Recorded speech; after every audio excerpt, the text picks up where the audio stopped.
ตายาတဲ့နေ့လေတစ်ခုမှာတော့အရန်ချမ်းသာတဲ့မိသားစုတစုဟာနေ့လေစာစားနေခဲ့ကြပါတယ်ဟာဒီဗီဒီယိုရဲ့ဒွါတော့ရှိရတာပဲဒီလိုနဲ့ခဏကြာမှာတော့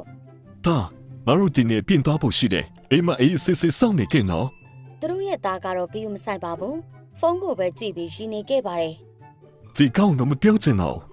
ဒီလိုနဲ့တထေးလင်များနှစ်ယောက်ကကားကြီးနဲ့ထွက်သွားပြီးမောင်အေးကိုခြံထားခဲ့ပါတယ်အဲ့ဒီချိန်မှာပဲမောင်အေးအိမ်ဘေးနားကိုစင်ရဲနွမ်းပါတဲ့ကိုဖြိုးတို့မိသားစုရောက်လာခဲ့ကြပါတယ်ရှိမရူတွေအိတ်တရပြီကွာဒီမှာဖြူဖြိုးနေတော့ကြမယ်နော်ဒီလိုနဲ့ညဘက်ကိုရောက်လာခဲ့ပေမဲ့မောင်အေးအဖေနဲ့အမေကပြန်ရောက်မလာသေးပါဘူးမောင်အေးကတော့အထဲမှာရှယ်ပလန်နဲ့အိတ်ဆက်နေပါတယ်အဲ့ဒီအချိန်မှာအရန်ဆူညံတဲ့အတန်တွေကြားလိုက်ရပြီးမောင်အေးနိုးလာပါတယ်ဟေးပြရတဲ့မလေးဟာအနေတူယမေမောင်အေးကစိတ်တူပြီးအိမ်အောက်ကိုဆင်းသွားပါတယ်ပြီးတော့ကိုဖြိုးအိမ်ရှိကိုသွားပြီးအားပြင်းပြင်းနဲ့တကားကိုထုတ်ပစ်လိုက်ပါတယ်ဒီအိမ်ဆောင်မှာပတူနေနေတာလေကွာဖနာကေကိုဖြိုးလည်းဘသူလဲဆိုပြီးတကားသွားဖွင့်ကြည့်ပါတယ်ကျောင်းလေးမင်းတို့တဲ့နေကြစမ်းဒီမငါအိပ်ပေါ်လုံးနေတာငါပဲကြီးမဆူရဘူးဖရမတေးဘူးလားကွာတောင်းမယ်မာရီကွာမောင်အေးလည်းစိတ်တူတူနဲ့အိမ်ကိုပြန်သွားခဲ့ပါတယ်ဒီလိုနဲ့နောက်တနေ့ရဲ့ကျောင်းတစ်ခုမှာတော့ကလေးတို့ရေဒီနေ့ဆီယမတို့တန်းကိုကျောင်းပြောင်းလာတဲ့သူကတော့မောင်အေးပဲနှုတ်ဆက်လိုက်ပါဦးသားအားလုံးမင်္ဂလာပါငါတို့မောင်အေးပါအဲ့ဒီအတန်းထဲမှာကိုဖြိုးတယောက်ရှိနေခဲ့ပါတယ်အားလုံးကလည်းအရန်ကိုမှပျော်နေခဲ့ကြပါတယ်မောင်အေးကကိုဖြိုးရှိနေတာကိုမြင်သွားပါတယ်ဟဲ့ပါလေဟာဒီကောင်မငါရဲ့တင်းနေမလားဟာဒီလိုနဲ့ပဲစာတင်ပြီးလို့2နာရီကြာတဲ့အချိန်မှာတော့အတန်းဆင်းมาတော့တယ်မောင်အေးကတော့အေးအေးဆေးဆေးစာကြည့်နေခဲ့ပါတယ်အဲ့ဒီအချိန်မှာပဲကိုဖြိုးရောက်လာပါတယ်ဟေးမင်းငါတို့အိမ်နာမလား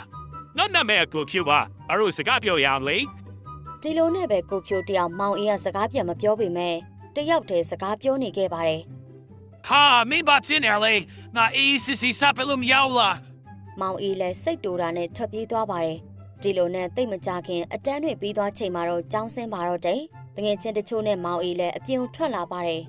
မောင်အေးကအပြင်ကိုရောက်တော့သူ့ရဲ့ဘော်ဒီကတ်ကိုဖုန်းနဲ့ခေါ်ဖို့လုပ်ပါတယ်အဲ့ဒီချိန်မှာကိုဖြိုးလည်းထွက်လာခဲ့ပါတယ်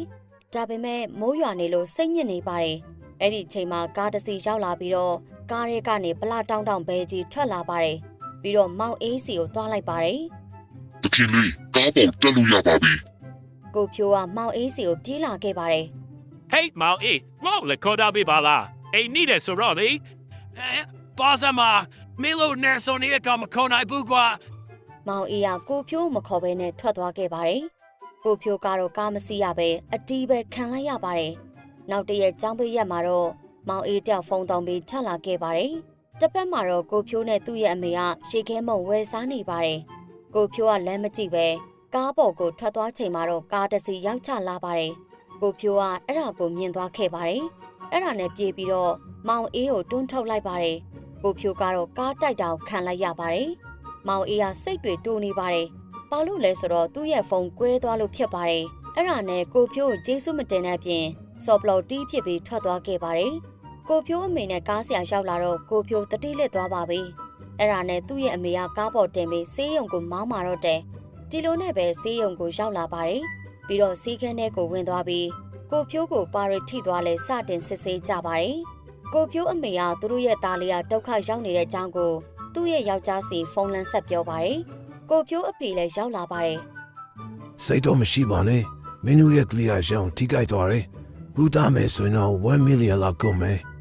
ကိုဖြိုးမိဘတွေလည်းမတက်နိုင်လို့မျက်လုံးပြူးသွားခဲ့ပါတယ်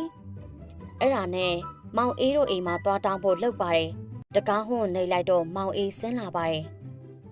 မင်းတို့ရငါ့အိမ်ဘာလာလို့တာလဲကောင်းလေမင်းတို့ကေပေါ်ရင်ငါတာတင်ရပါတယ်ဘူသားဖို့စင်ပတ်စံတူရဲမင်းတို့ပေးနိုင်တယ်မလား No ငါမပေးနိုင်ပါဘူးကိုဖြိုးမိဘတွေကတောင်းပန်ပြီးတော့ပြောပါတယ်ဒါပေမဲ့မောင်အေးကစိတ်တိုပြီးတော့ကစ်ထုတ်လိုက်ပါတယ်မောင်အေးရဲ့မိဘတွေရောက်လာပြီးတော့အံ့ဩသွားခဲ့ကြပါတယ်မောင်အေးအဖေကမင်းဘာလို့အဲ့လိုလုပ်တာလဲအဖေသူတို့ရှယ်မှာစိတ်ပြတ်ဖို့ကောင်းနေဗျာမောင်အေးအဖေကမိုက်ရိုင်းတဲ့သူ့သားကိုဆုံးမပေးလိုက်ပါတယ်မောင်အေးလည်းသူ့အဖေမုန်းနေပြောပြီးအိမ်ထဲကိုဝင်သွားပါတယ်ကိုဖြိုးအမေနဲ့အဖေကဖြစ်ချောင်းကုံစင်ပြောပြလိုက်တဲ့အာသားတွေတမ်းမှန်ပါတယ်ရှော့ဒီဘက်စနေရှူသွားလိုက်တော့ကိုဖြိုးအမေနဲ့အဖေလည်းဝမ်းသာသွားခဲ့ပါတယ် ခဏအကြာမှာတော့ဆေးရုံကိုပြန်သွားပြီးပတ်စံတွေပေးလိုက်ပါတယ်ဆရာဝန်တွေလည်းစတင်ကုသပါတော့တယ်ဒီလိုနဲ့ပဲခဏကြာမှာတော့ကိုဖြိုးတယောက်နိုးလာပါတယ်ကိုဖြိုးမိဘတွေလည်းဝမ်းသာသွားခဲ့ကြပါတယ်တစ်ဖက်မှာတော့အရန်ဆိုးသွားလို့နဲ့မောင်အေးကိုမိဘတွေကဝိုင်းအပြစ်တင်နေပါတယ်အဲ့ဒီချိန်မှာပဲဂက်စ်မီဖိုကနေမီးတွေထလောင်လာပါတယ်မောင်အေးမိဘတွေလည်းကြောက်ရွံ့သွားပါတယ်မောင်အေးကတော့လူရုပ်တောင်ပျောက်သွားပါတယ်ကိုဖြိုးတို့မိသားစုလည်းအိမ်ကိုပြန်လာခဲ့ကြပါပြီသူတို့လည်းမီးတွေလောင်နေတာကိုမြင်သွားခဲ့ကြပါတယ်အဲ့ဒါနဲ့ကဲတင်ဖို့ကိုဖြိုးမိသားစုတွေကအိမ်ပေါ်တက်သွားပါတယ်မောင်အေးမိဘတွေကတော့မိခိုးတွေရှူတာများပြီးတတိလက်သွားခဲ့ကြပါတယ်အဲ့ဒါနဲ့ကိုဖြိုးမိဘတွေကအမြန်ပြေးတယ်ကြပြီးအိမ်ပြင်ကိုထွက်လာခဲ့ကြပါတယ် အဖေနဲ့မေမောင်အေးပမာလေး အဲ့ဒီချိန်မှာမောင်အေးကအပေါ်မှာဒုက္ခရောက်နေပါတယ်အဲ့ဒါနဲ့အပေါ်တက်သွားကြည့်ပါတယ်ပြီးတော့မောင်အေးကိုတဲပြီးအောက်ကိုဆင်းလာပါတယ်ခဏအကြာမှာတော့ဆေးရုံကရောက်လာပြီးအားလုံးကိုကုသပေးလိုက်ပါတယ် တော့မမာရီကူဖြူယာမင်းအရှောင်းမစီရတဲ့ဒူစရောနာနေနဲ့မပန်းတဲ့ချင်းကဲဦးမင်းရောမနကာရောတက်ကဲပြီးခဲ့တဲ့ကြည့်စပါကွာ